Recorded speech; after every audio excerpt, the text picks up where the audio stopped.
Hello everyone, welcome to education rise. मैं हूं वरदरम, lecturer school education. आज आपके लिए लाया हूं मॉडल प्रश्न पत्र कक्षा 12 हिंदी अनिवार्य के लिए। तो यहां पर आज के इस वीडियो में हम करेंगे बहुविकल्पात्मक प्रश्न और उसके बाद में करेंगे अति लघुत्रात्मक प्रश्न। ये आपके हिंदी अनिवार्य के विभिन्न अध्यायों से लिए गए हैं जो आगामी परीक्षा के लिए इम्पोर्टेंट हैं। तो आइए शुरू करते हैं। और पहला प्रश्न है, काले मेघा पानी दे पाठ के लेखक का नाम क्या है? आपको बताना है काले मेघा पानी दे पाठ के लेखक कौन है। तो यहाँ पर आपके पास ऑप्शन है काले मेघा पानी दे पाठ के लिए 4 ऑप्शन है आपके पास। एक है जैनेन्द्र कुमार, दूसरा है महादेवी वर्मा, तीसरा ऑप्शन है आपके पास रघुवीर सहाय और चौथा है धर्मवीर भारती।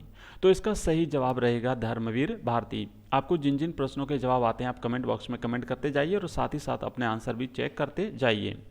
दूसरा प्रश्न है, किशोर अपने आप को इंद्रसेना क्यों कहते हैं?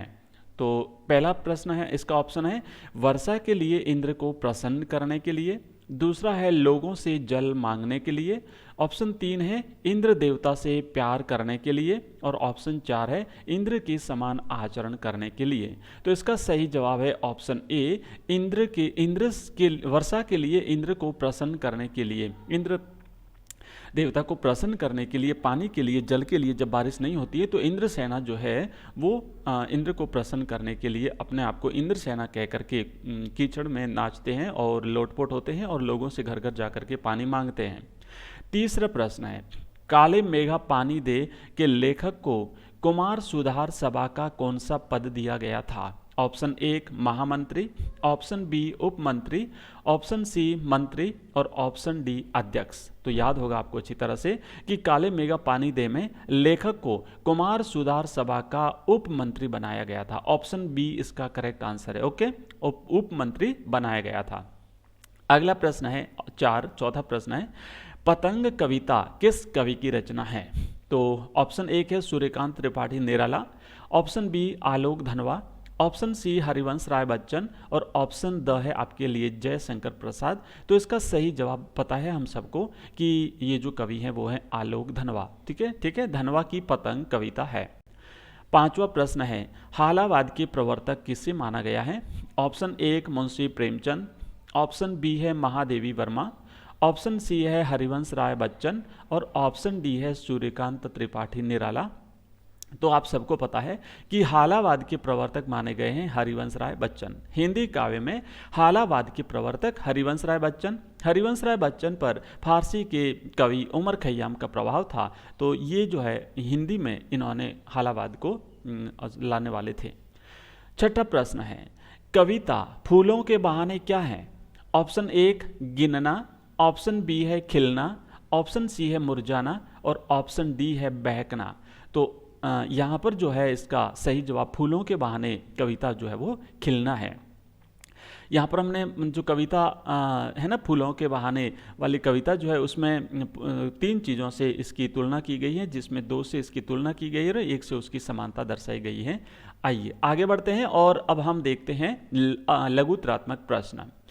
तो अगला जो हमारा लघुत्रात्मक प्रश्न है, प्रश्न नंबर 7, वो है, जिंदगी में जो कुछ है, जो भी है, उस सबको कवि ने सहर्ष क्यों स्वीकार किया है? सहर्ष स्वीकारा है कविता से लिया गया ये प्रश्न है। तो यहाँ पर कवि उसको सहर्ष क्यों स्वीकार कर रहा है? जो कुछ भी है उसको कवि ने सहर्ष स्वीकार किया है, इसका क्या कारण है? उत्तर है, कवि को अपने जीवन में जो कुछ भी प्राप्त हुआ है, चाहे वो भला हो, बुरा हो, सुख दुख, उस सबको कवि ने सहर्ष स्वीकार किया है। इसका कारण बताता है कवि। इसका कारण यह है कि वह उसको अपने प्रियतम की प्रेरणा से ही प्राप्त हुआ है। जो कुछ भी उसे प्राप्त हुआ है, चाहे वो अच्छा हो या बुरा, उसको अपने प्रियतम की प्रेरणा से प्राप्त हुआ। मतलब उसके प्रियतम को यह प्यारा है, इसीलिए ये ना उसके प्रियतम को वह प्यारा है, इसलिए कवि को भी वह प्यारा है, इसलिए कवि उसे सहर्ष स्वीकार करता है।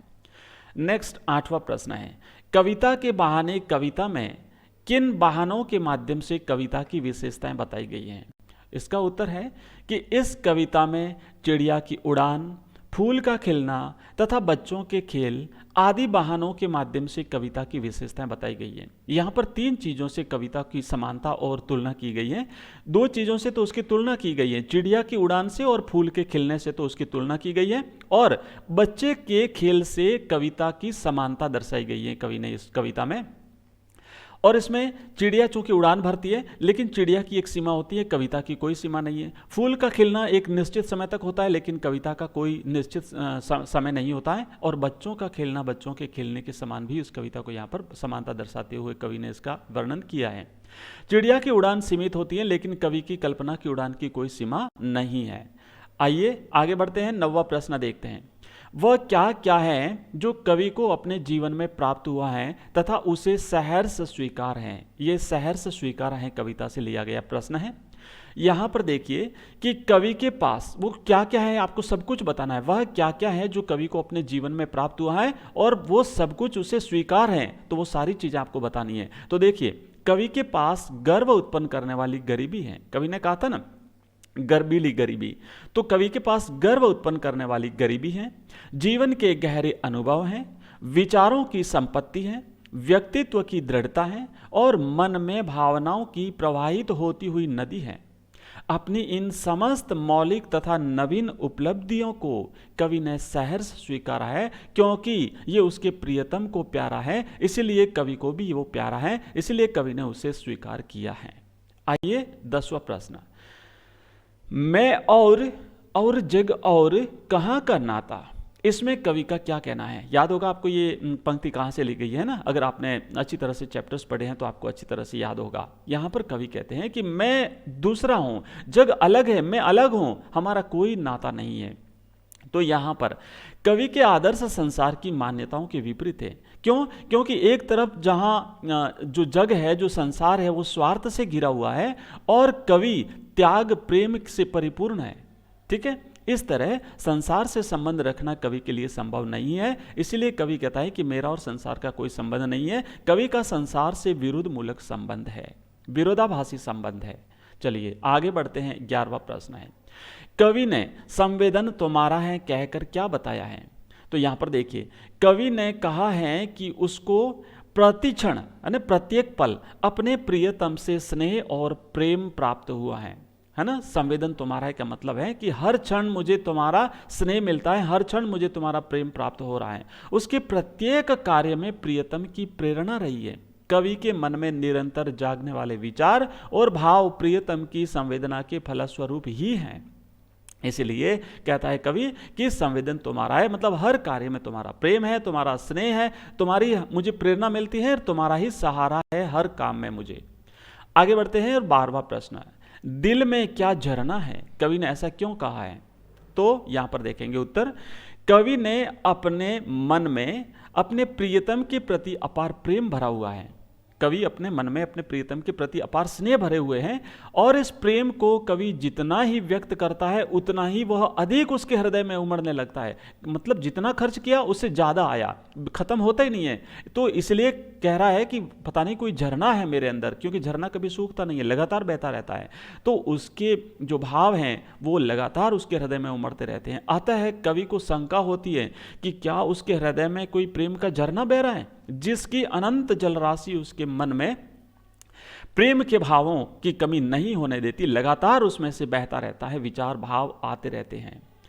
13वां प्रश्न, मैं बना बना कितने जग रोज मिटाता से कवि का क्या तात्पर्य है ना। आपने देखा था तो कवि यहाँ पर कहता है कि मैं रोज नए नए संसार बनाता हूँ, मैं रोज नए नए जग बनाता हूँ और फिर उसको मिटा देता हूँ। तो यहाँ पर देखिए, कवि होने के कारण वह अपनी कल्पना में, क्योंकि कवि का काम ही है कल्पना करना, है ना। अलग अलग प्रकार के कवि होते हैं, कुछ जो काल्पनिक कविता रचते हैं कवि, वहाँ पर वो अपनी कल्पना के माध्यम से नए संसार की रचना करते हैं, नए लोक की रचना करते हैं। तो कवि यहाँ पर कवि होने के नाते कल्पना में अनेक लोकों की रचना करता है और अपने रचे हुए लोक यानी जगत को जब वह अपने आदर्शों के अनुकूल नहीं पाता है तो उसको मिटा देता है और दूसरा जग बना लेता है और दूसरा संसार बनाता है और दूसरे जगत की रचना करता है। अगर वो भी उसके विचारों से मेल नहीं खाता है तो उसको भी मिटाता है, फिर बनाता है, मिटाता है, फिर बनाता है। काम ही है उसका कल्पना करना और कविताएं रचना, जगत की रचना करना। यह सृजन और विनाश उसका नित्य का ही कार्य है। इसीलिए कवि कहता है कि मैं रोज जग बनाता हूं, मिटाता हूं, बनाता हूं और मिटाता हूं। Okay, so next 14 number question है, प्रियतम का चेहरा कवि को किस प्रकार प्रभावित करता है? प्रियतम का चेहरा कवि को किस प्रकार प्रभावित करता है? प्रश्न यहां पर देखिए कि जिस प्रकार चंद्रमा रात भर आकाश में रहकर अपनी चांदनी धरती पर बिखेरता है, उसी प्रकार कवि के प्रियतम का चेहरा उसके ऊपर निरंतर खिला रहता है, लगातार उसे प्रेरणा मिलती है ना। ये जो सहर्ष स्वीकार है कविता से लिया गया प्रश्न है, यहाँ पर ध्यान दीजिएगा आपको, ठीक है। प्रियतम के चेहरे की आभा कवि के व्यक्तित्व पर छाई हुई है और उसके प्रत्येक कार्य में उसको प्रेरणा मिलती है। इसलिए तो कवि कहता है कि संवेदन तुम्हारा है, हर काम में, हर गतिविधि में, हर विचार में, हर भाव में तुम्हारा ही संवेदन है। तो ये जो है प्रश्न आपके सहर्ष स्वीकार है से लिया गया है। और आज का अंतिम प्रश्न है हमारा 15वां प्रश्न है, शीतलवाणी में आग लिए फिरता हूं, शीतलवाणी में आग लिए फिरता हूं, क्या कविता है? से कवि का क्या अभिप्राय है? तो देखिए, कवि के विचार लोगों में ओज और उत्साह भरने वाले हैं, जागृत करने वाले हैं लोगों को, लोगों के मन में तेज जगाने वाले हैं, लोगों के मन में ऊर्जा भरने वाले हैं। कवि संसार के हित के लिए अनुचित और अनुपयोगी विश्वासों का विरोध करता है।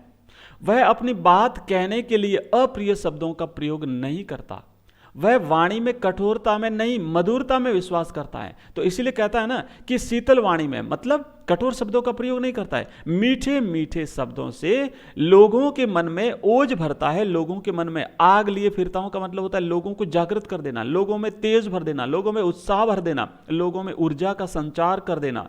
तो इसलिए कवि जो विरोध करने वाली जो चीजें हैं उन चीजों को व्यक्त करने के लिए कठोर शब्दों का प्रयोग न करके शीतल मीठे शब्दों का प्रयोग करता है और मीठे शब्दों के माध्यम से लोगों में एक जोश की भावना भर देता है। इसीलिए कहा गया है कि शीतलवाणी में आग लिए फिरता हूं। तो ये था हमारा आज का हिंदी अनिवार्य का वीडियो। अगर वीडियो पसंद आया हो तो चैनल को सब्सक्राइब अवश्य करिए, मित्रों के साथ भी इसे शेयर करिए और इसी प्रकार के इंटरेस्टेड और आपके परीक्षा उपयोगी सामग्री के लिए हमारे चैनल पर विजिट अवश्य करिए। Thank you, thank you, thank you.